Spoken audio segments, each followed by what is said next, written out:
क्या आपने सोचा है, मृत्यु के बाद उस पल जब शरीर से सांसें थम जाती हैं व शरीर स्थिर हो जाता है, उस पल जब शरीर से आत्मा निकलती है तो शरीर का क्या होता है।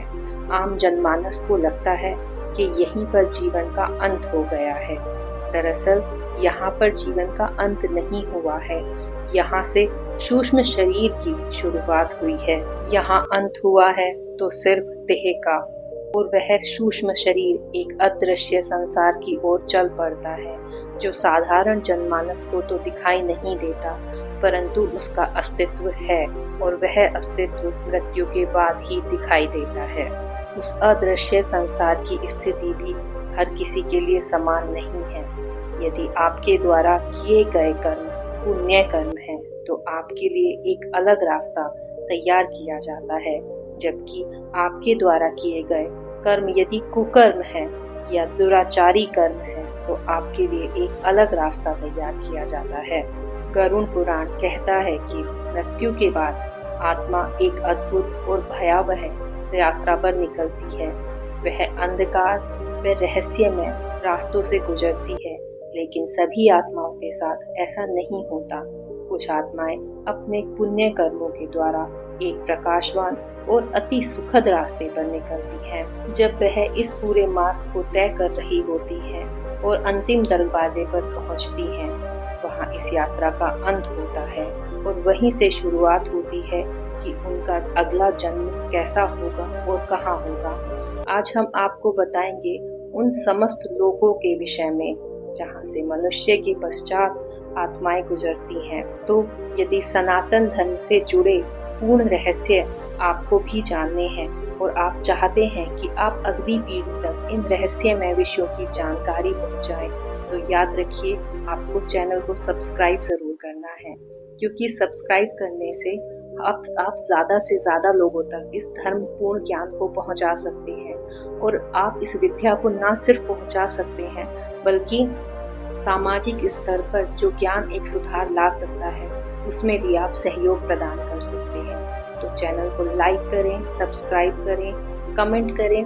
दोस्तों, आप बेल आइकन को जरूर दबा लें, क्योंकि उससे भविष्य में आने वाली वीडियो आप तक समय से पहुंच सकेंगी। दोस्तों, धर्मपूर्ण जीवन जीना ही जीवन नहीं है, बल्कि धर्म का प्रचार प्रसार करना भी धर्म है।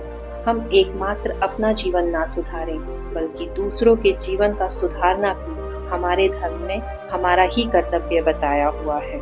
दोस्तों, इस वीडियो में अंत तक हमारे साथ बने रहें, क्योंकि आप अंत तक बहुत कुछ सीखेंगे और आप अपनी आत्मा को जागरण के रास्ते पर ले जाएंगे, जिससे आप अच्छे और बुरे में फर्क करना बहुत अच्छाई से समझ पाएंगे। गरुड़ पुराण कहता है कि जिस समय व्यक्ति की मृत्यु होती है, उस समय उसके शरीर से सूक्ष्म शरीर या आत्मा बाहर निकलती है। बाहर निकलने के पश्चात उसे बहुत हल्कापन महसूस होता है। उसे लगता है कि वह अब बंधी हुई नहीं है और वह बंधन से मुक्त हो गई है। वह अपने आसपास बैठे हुए परिजनों को रोता और बिलखता तो देख सकती है, मगर कुछ कर नहीं सकती। इस प्रकार की आत्मा को ही गरुड़ पुराण में प्रेत कहा गया है। यह प्रेत आत्मा 13 दिन तक घर में ही वास करती है। 13वें दिन इसके लिए किए हुए श्राद्ध कर्म के पश्चात यह अपनी यात्रा पर निकल जाती है। 13वें दिन के बाद आत्माओं में विभाजन होता है। 2 प्रकार की आत्माओं का चयन होता है। वह आत्माएं जिन्होंने पुण्य कर्म किए हैं, जब दूसरी वह आत्माएं जिन्होंने सदा दुराचारी या दुष्प्रकार के कर्म किए हैं। पुण्य आत्मा का खिंचाव प्रकाश की ओर होता है, वह ऊपर की ओर बढ़ती है और 7 उदर लोकों की ओर बढ़ती है, जबकि पाप आत्मा का खिंचाव अंधकार की ओर होता है, वह नीचे की ओर धकेल दी जाती है। इन लोकों से आत्मा गुजरती है, यह मात्र लोक नहीं है, बल्कि यह स्थान चेतना की अवस्थाएं हैं, जो कि उन्हें ऊपर और नीचे की ओर लेकर जाते हैं। ऊपर की ओर जा रही आत्माओं को निम्न प्रकार के लोक मिलते हैं। लोकों में संगीत, शांति, और जबकि नीचे की ओर जा रही आत्माओं को अंधकार, भय और पीड़ा प्राप्त होती है। आत्मा सिर्फ उसी दिशा में बह सकती है जिस दिशा में बहने के उसने कर्म किए हैं। वह चाहकर भी उस दिशा में गतिमान नहीं हो सकती जिस दिशा में वह जाना चाहती है। अब सोचिए, जिसने जिंदगी भर व्यभिचार किया है, दुराचार किया है, सदा गलत संगत के कार्य किए हैं, दूसरों के लिए हानिकारक कार्य किए हैं, उसकी आत्मा अधोलोक में गिरेगी, जहां उसे 7 प्रकार के नरकों को झेलना होगा।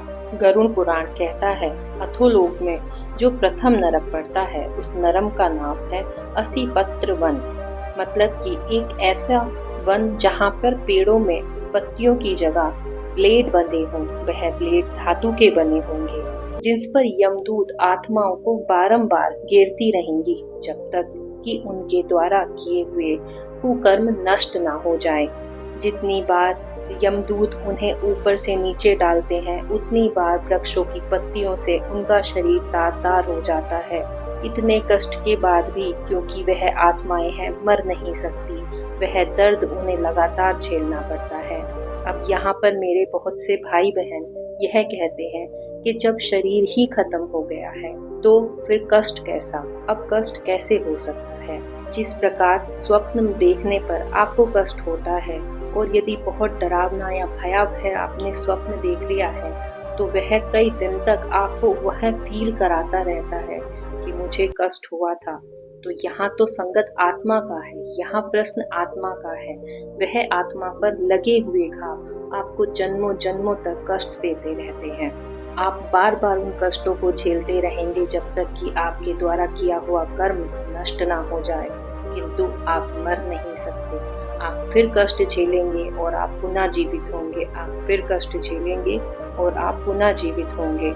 गरुड़ पुराण में आगे बताया है कि अगला नरक होता है कुंभपाक नरक। इसमें बोला जाता है कि बड़े बड़े कड़ाहों में तेल तला जाता है, जिसमें व्यक्ति को फेंका जाता है।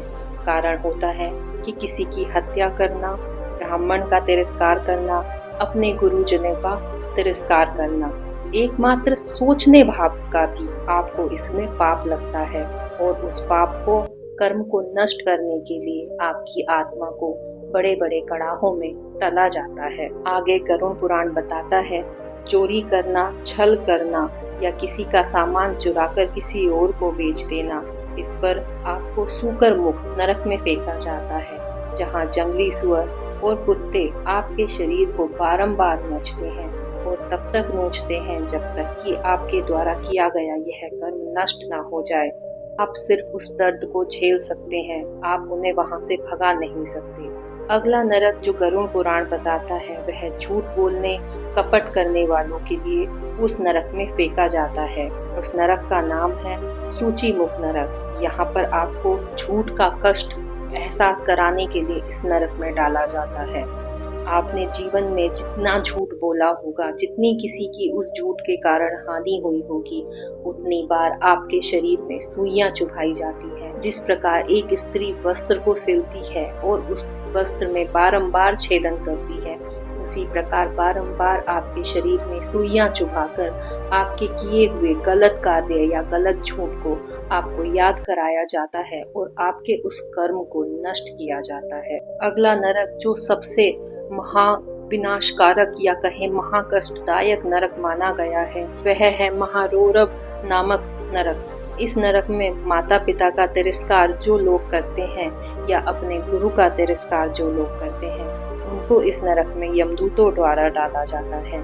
इसमें बड़ी बड़ी अग्नि की लपटें चल रही होती हैं, जिनमें न जाने किस गति का ताप बरस रहा होता है। उस गरम गरम लपटों के बीच में आत्माओं को डाला जाता है और उनके द्वारा किए गए पाप कर्म को नष्ट किया जाता है। यह अत्यंत ही कष्टदायक दंड होता है। गरुड़ पुराण में हर पाप कर्म का अपना एक दंड होता है, जिससे कोई नहीं बच सकता। हाँ, बचा सकते हैं तो आपके कर्म ही आपको बचा सकते हैं। इसे पुण्य कर्म कहा गया है। पुण्य कर्म का यदि मार्ग चुना होता, जिसने भूखों को भोजन दिया है, दान किया है, सत्य और अहिंसा का पालन किया है, गौ सेवा की है, गुरु और माता पिता की सेवा की है, उसकी आत्मा अंधकार की ओर नहीं जाती, बल्कि ऐसी आत्मा स्वर्गलोक और महालोक की ओर जाती है, जहाँ देवता ऋषि उनका स्वागत कर रहे होते हैं। जो व्यक्ति निष्काम भाव से तप, योग और ध्यान करते हैं, उनकी आत्मा धीरे धीरे जनलोक, तपोलोक, सतलोक तक पहुंचती है। वहां केवल आनंद, शांति और सुख होता है। जो पुण्य आत्माएं होती हैं वह स्वर्ग लोक की ओर जाती हैं। स्वर्ग लोक में इंद्र और देवताओं का लोक है, जहां अप्सराएं संगीत और नृत्य द्वारा उनको सुख प्रदान करती हैं और उनका स्वागत करती हैं। लेकिन यह भी स्थायी नहीं होता है। यह भी आपको सिर्फ तब तक ही मिलता है जब तक कि आपके पुण्य कर्म है। जिन्होंने गहन तपस्या की है वही लोग इस जन्म में निवास कर पाते हैं। जिन आत्माओं ने जीवन भर साधना की है वह तप लोक तक पहुंचती हैं, जहां पर ऋषि, योगी और तपस्वी आत्माएं रहती हैं। आत्मा को समाधि जैसी शांति और दिव्य ऊर्जा का अनुभव होता है। जब निष्काम और भक्ति का चरम होता है, आत्मा सत्यलोक, ब्रह्मलोक तक पहुंचती है, जहां उन्होंने पुनर्जन्म से मुक्ति मिल जाती है। हो सकता है कि बहुत से लोग इसे मात्र कथाएं या कही सुनी बातें माने। दुनिया भर में हजारों लोगों ने ऐसे नियर डेथ एक्सपीरियंस किए हैं जो गरुड़ पुराण से बहुत हद तक मिलते जुलते हैं। मृत्यु के बाद कुछ लोगों ने एक गहरी सुरंग देखी जिसमें तेज प्रकाश देखा। अपने जीवन के सारे कर्म के चलचित्र उनकी आंखों के सामने से गुजरते देखे। गरुड़ पुराण भी यही कहता है कि मृत्यु के समय उसके जीवन के द्वारा किए गए सारे पुण्य और पाप कर्म उसकी आंखों के सामने चलचित्र के समान चलते हैं। यदि हम साइंस की दृष्टि से भी देखें तो न्यूरो साइंटिस्ट सर रोजर और डॉक्टर स्टुअर्ट ने चेतना का स्रोत पर कहा है कि कॉन्शियस लेवल केवल दिमाग में नहीं रहता बल्कि क्वांटम स्तर पर भी अस्तित्व में रहता है। यानी मृत्यु के बाद भी आत्मा का अस्तित्व संभव है। इस प्रकार नर्क और स्वर्ग स्थान नहीं बल्कि आत्मा के चेतना की अवस्था हो सकती है। गरुड़ पुराण कहता है कि पाप और पुण्य दोनों आत्मा को मानते हैं। पाप नरक की ओर धकेलता है जबकि पुण्य स्वर्ग की ओर लेकर जाता है। और यहाँ पर अपने किए हुए कर्मों को भोगने के बाद फिर से आपको जन्म लेना पड़ता है। मुक्ति का केवल एक ही मार्ग है, भक्ति और ज्ञान। मुक्ति केवल एक ही मार्ग से मिल सकती है, इसलिए इस मार्ग पर चलना अत्यंत आवश्यक है। जिसने निष्काम कर्म किए, जिसने अपने मन को ईश्वर को समर्पित किया, जिसने गुरु, माता, पिता और धर्म का सम्मान किया, यह वही मार्ग आपको स्वर्ग लोक, ब्रह्मलोक, वैकुंठ धाम और शिव धाम तक प्रवेश करा सकता है। यही मोक्ष है। धन्यवाद दोस्तों। धर्म की राह, ज्ञान का प्रकाश।